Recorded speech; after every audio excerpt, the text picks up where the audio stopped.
children to be educated. Parent involvement is tremendously important. And that's probably one of the things that is lacking in public education, the traditional public education, is that we do have a lack of perennial participation.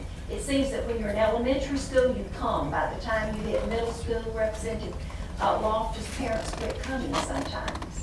And that is when a child needs parents tremendously. But I think we also have to keep in mind that public schools take whatever walks through the door, whether they have a parent or a grandparent or they don't even know who their parent is. So parental involvement is tremendously important.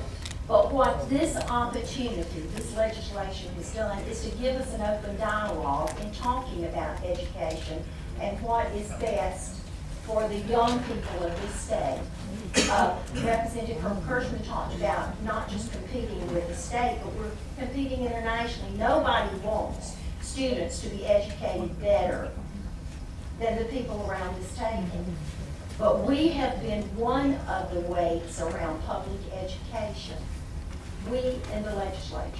When I look at this column of things that Representative Anthony talked about between our private schools and what they're required in, and our public schools, if you look at that, 2/3 of what is on this sheet, we as the legislature have implemented and passed.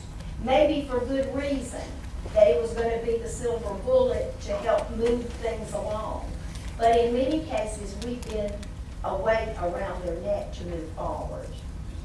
The legislature needs to step up to the plate. What we do, we need to do well.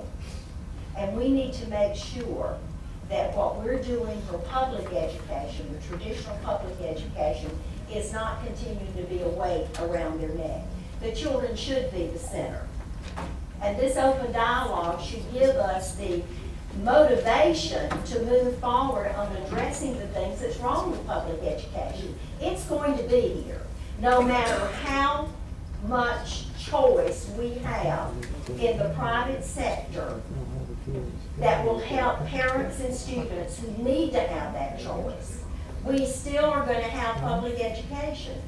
And if we don't step up to the plate and take care of the needs of public education, which is constitutionally put before us to do, then we might as well go home as failed.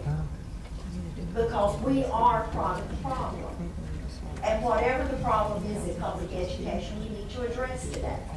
It's not about money.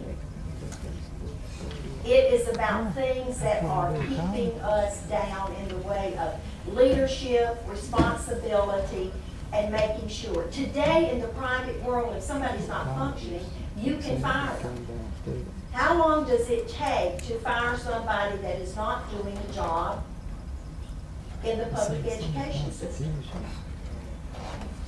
Usually we move them somewhere else.